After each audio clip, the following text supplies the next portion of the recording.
empezó la represión policial feroz. Pegaron a Arana una patada. Le pegaron a Arana una patada. Se están metiendo todos. Se están metiendo los agujerearon el alambrado.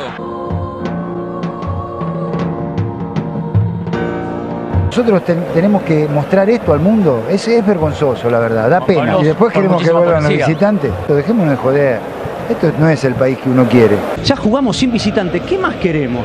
O sea, estamos viviendo en una sociedad primitiva. ¿Vos le tirarías una piedra a un micro? Hace unos días nos dejaba Diego Armando Maradona, y como era de esperarse, millones de personas se movilizaron dentro del país para rendir homenaje o despedir al que posiblemente sea el mayor hito popular de la historia argentina. En un contexto normal, sin querer politizar ni polemizar, ni tampoco entrar en detalles que oscurecen, uno podría suponer que Maradona hubiese tenido un velorio al nivel de otros personajes muy populares como el de Eva Perón, Rodrigo Bueno o Carlos Gardel, donde el ataúd era llevado muy lento por la ciudad hasta el cementerio, con miles de personas al costado despidiéndose. Lo cierto es que en la realidad que estamos viviendo, esto no era viable por la gran aglomeración de personas que podía llegar a ver. Por ende, el gobierno nacional, dirigido por Alberto Fernández, tomó una medida extraordinaria que no estuvo exenta de accidentes y que terminó otra vez vinculando a hechos de violencia con el fútbol. Algo que haya pasado varias veces en la pasada década. Múltiples análisis se pueden hacer de por qué el balompié argentino ha sido involucrado en tantos conflictos sociales. Desde una economía decadente hace ya casi 10 años, falta de educación, corrupción o fanatismo extremo pueden ser algunas de las causas de lo que hoy se vive en el fútbol. Por eso, hoy veremos y trataremos de analizar los hechos más violentos de la última década. En orden cronológico, comenzamos con la situación más reciente, luego del fallecimiento del Pelusa, a pesar de los ya más 8 meses de cuarentena que luego evolucionó al distanciamiento social preventivo y obligatorio. El mismo gobierno que tanto había promovido e impuesto dichas medidas organizó oficialmente la despedida pública de Maradona. Desde las 7 de la mañana hasta aproximadamente las 16 horas, la gente iba a poder ingresar mediante controlados turnos a la casa de gobierno para darle el último adiós al 10. Sí, en el mismo lugar donde el Diego había celebrado y llorado frente a los ojos del pueblo varias veces. Al haber tantas personas juntas, ya no se comenzaba de la mejor manera. Claramente no había distanciamiento, pero sí gente amontonada para entrar. Los primeros problemas llegarían de mano de los propios hinchas o fanáticos que se pelearían entre ellos a los empujones, debiendo intervenir la policía para que más gente no se lastime. Luego de esto, muchas personas seguirían pasando a la Casa Rosada. Imágenes emocionantes que quedarán para siempre en la mente de los futboleros empezarían a darse, desde gente realmente triste por la partida del 10 hasta miles dejando la camiseta que el Diego usó en sus clubes o la selección. Pero, lamentablemente, todo estallaría aproximadamente finalizando las 3 de la tarde. Las puertas de la Casa Rosada se comenzarían a cerrar y las personas desesperadas por poder ver a Diego una vez más intentarían forzar las rejas violentamente y hasta las llegarían a destrozar. Frente a la gran multitud que se estaba aglomerando, tanto la Policía Nacional como la de la ciudad arrancaron a reprimir con balazos de goma tanto como a las personas que se encontraban esperando pacíficamente como a quienes lo estaban de manera violenta. Una batalla campal se desataría entre las fuerzas policiales y los fanáticos. De urgencia, el ataúd debió ser anticipadamente subido al auto que lo llevaría al cementerio. Finalmente, sería un día gris más para la sociedad argentina, que otra vez se vio incapaz de realizar un acto masivo sin disturbios. Bochornosas imágenes como gente tomando el patio de la casa donde trabaja el presidente o barras rompiendo monumentos históricos también sucederían. Claro está que el mayor responsable de lo sucedido fue el Estado, que no logró manejar efectivamente la situación, sin olvidar la intervención de los fanáticos extremistas y las barras bravas, las cuales veremos más a fondo durante este video. Por suerte, más allá de algún despistado en el camino, el escoltado auto que llevó a Maradona pudo hacerlo sin problemas, dejando emotivas postales de gente llorando de emoción o dando con alegría su último adiós, mediante el vehículo avanzaba por la ruta. Y si bien Maradona no tuvo el funeral que todos hubiésemos esperado, por lo menos el último trayecto sería pacífico y hoy Diego yace descansando en paz junto a sus padres.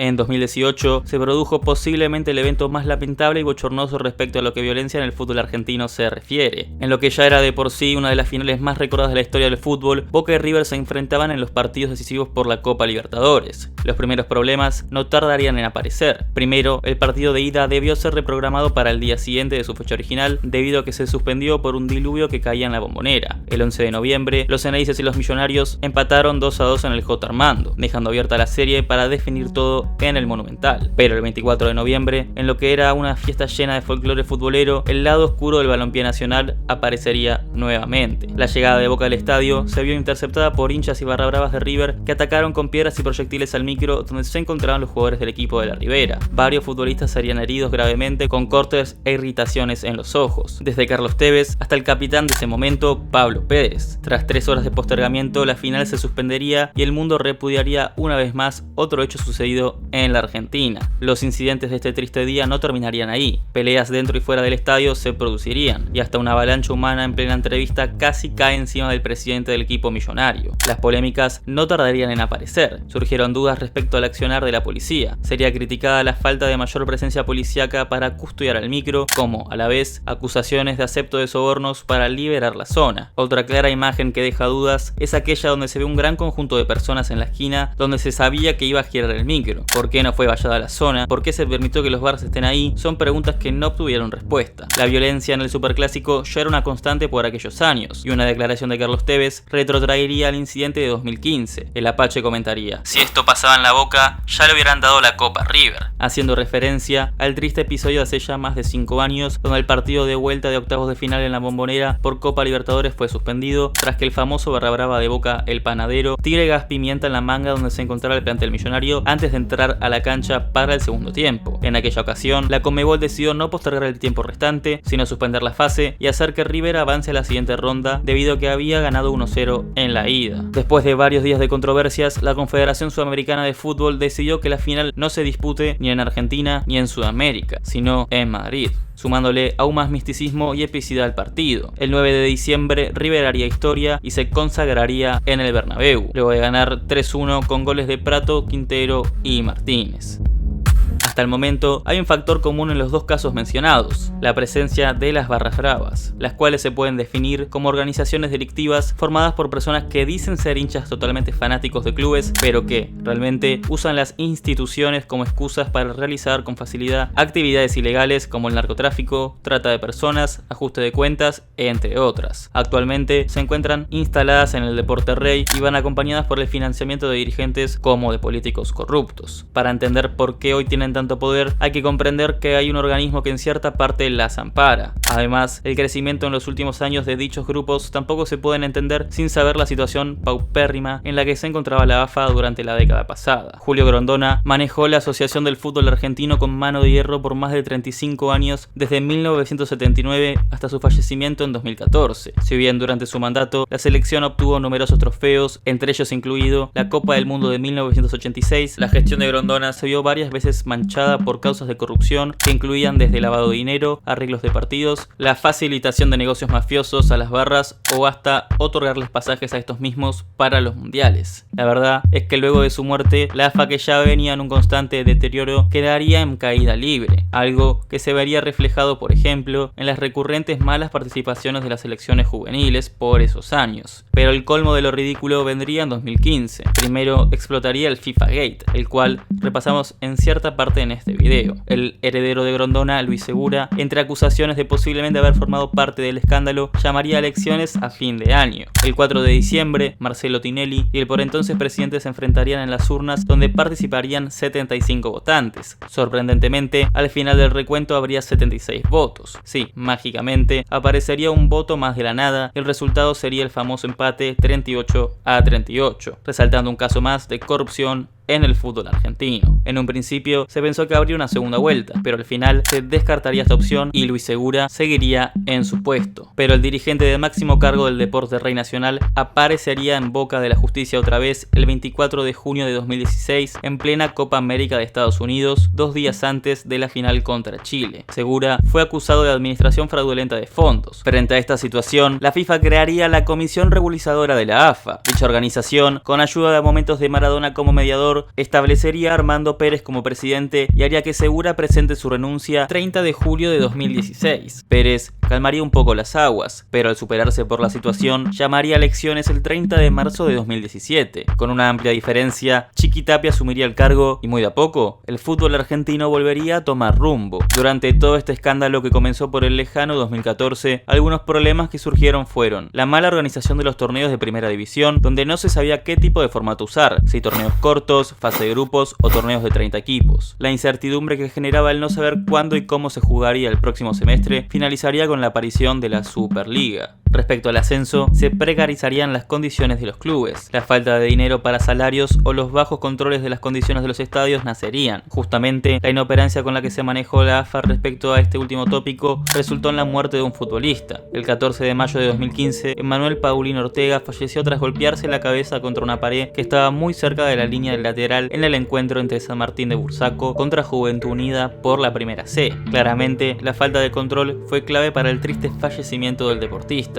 Ningún estadio profesional regulado debe tener paredes que estén cerca de la cancha sin protección. A nivel selección, la albiceleste viviría un complicado proceso eliminatorio y tendría 3 técnicos entre 2015 y 2018. Gerardo Martino presentaría su renuncia a pesar de los 2 subcampeonatos de la Copa América debido a que la AFA no le otorgaba permiso para dirigir los Juegos Olímpicos de Río, los cuales terminarían con una desastrosa campaña con la celeste y blanca eliminada en fase de grupos. Luego llegaría Edgardo Bauza, quien sería echado después de varios partidos con un pésimo juego y malos resultados. Por último, Jorge Sampaoli llegaría para clasificar al Mundial, pero entre fuertes cruces con los jugadores, dejaría su cargo tras una horrible Copa del Mundo, donde Argentina casi que repite el fracaso del 2002, casi quedándose afuera en primera ronda. Aparte del fracaso deportivo, malos accionarios administrativos también pasarían, desde atraso y falta de pago de vuelos y hoteles hasta el no pago de sueldos a utileros, algo que el mismo Messi repudiaría. Sin olvidar que para abaratar costos, la AFA contrató un vuelo de bajo presupuesto de la aerolínea venezolana Lamia. Lo curioso es que la selección viajó en el mismo avión donde Chapecoense se estrellaría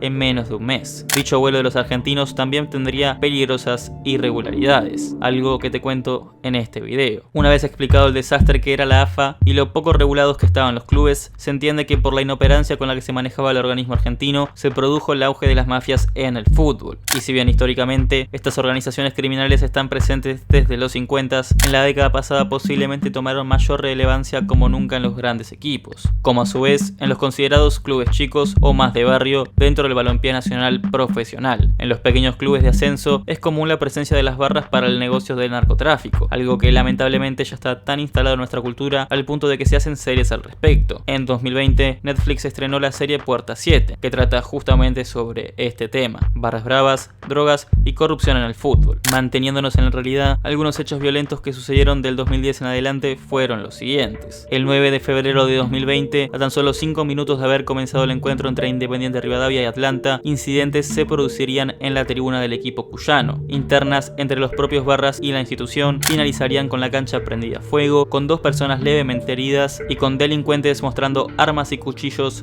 dentro de la Popular. El cotejo sería suspendido y los hinchas serían evacuados por las fuerzas de seguridad. En 2017, en plena final de vuelta entre Comunicaciones y Deportivo Riestra para ver quién ascendía a la segunda división, a falta de 5 minutos para el cierre del partido y con Riestra ganando 2-0, Comunicaciones, quien había vencido 1-0 en la ida, buscaba desesperadamente el descuento para forzar los penales, cuando, nuevamente, barras y hasta jugadores del propio Riestra invadieron la cancha y el partido debió ser suspendido. Días después, los 5 minutos restantes se jugarían a puerta cerrada y el blanquinegro subiría a la Primera B Nacional. Un año antes, en 2016, el ascenso dejaría otra triste imagen luego de que se enfrenten barras a los disparos en las afueras del estadio mientras se disputaba un partido entre Cambaceres y Sacachispas. En cuanto a los grandes clubes, entre 2011 y 2013, estos tendrían graves confrontamientos con dichas organizaciones criminales. Primero, River Plate en 2011, sumergido en una crisis institucional y deportiva, sería afectado por las mafias. Amenazas a jugadores y dirigentes comenzarían a ser una constante, pero todo explotaría en los partidos de promoción frente a Belgrano para mantener la permanencia. El 22 de junio, el millonario Millonario perdería de visitante e hinchas romperían el alambrado y saltarían al campo de juego para golpear a los jugadores. El verdadero día histórico llegaría el 26 de junio en el encuentro de vuelta. En un partido con un turbulento y pesado ambiente, River arrancaría ganando con un gol de Mariano Pavone a los 5 minutos. Pero a los 61 minutos, Guillermo Farré anotaba el empate que ponía a Belgrano con un pie en primera y con los dirigidos por JJ López en el descenso. Con tiempo por delante, las esperanzas en el Monumental se desvanecerían después de que Olave le ataje un penal al delantero que había convertido el primer tanto. A los 89 minutos, con un River ya descendido, el partido se suspendería tras el comienzo de los incidentes. Aquel día será una fecha recordada, no solo por lo deportivo, sino también por todos los destrozos que tristemente ocurrirían.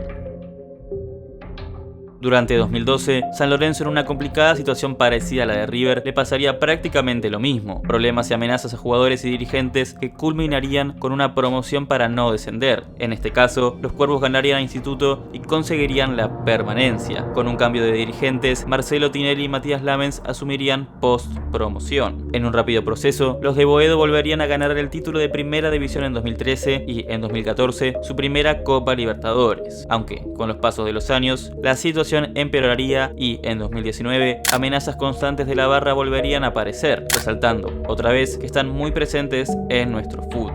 2012 también sería un año complicado para Independiente, el máximo campeón de la Copa Libertadores en una crisis deportiva. Luego de cambiar de presidente en 2011, tras la asunción de Javier Cantero, sufriría por varios meses amenazas de la barra que hasta llegarían a ser físicas. Cantero asumió el club con un claro objetivo en su discurso: cortar con el financiamiento de las hinchadas para así erradicar a los violentos de los estadios y permitir la vuelta de las familias y gente de bien a la institución, las cuales habían dejado de ir a la cancha por los problemas y peligro que conllevaba. A pesar de que el nuevo presidente trataba de dialogar y hacer todo lo posible para realmente cambiar al rojo, los delincuentes, con el poder de la violencia, harían que la situación no mejorara y hasta en plena asamblea atacarían a los golpes al político. El momento social se reflejó en el fracaso deportivo y el rojo se sumaba a los grandes que por esos tiempos coqueteaban con la segunda división. La situación no daría para más y el equipo de Avellaneda perdería por primera vez la categoría después de perder 1-0 contra San Lorenzo el 15 de junio de 2013, y a partir de ahí pasaría otra vez lo mismo. Independiente volvería a Primera División al año siguiente, echarían a su presidente, vendrían buenos momentos donde la parte mafiosa de la hinchada se calmaría para, nuevamente, enojarse y amenazar en los recientes malos momentos. Las consecuencias de todos estos actos se verían reflejados en prohibir al público visitante por varios años, algo que denota claramente el grave problema social en el que se encuentra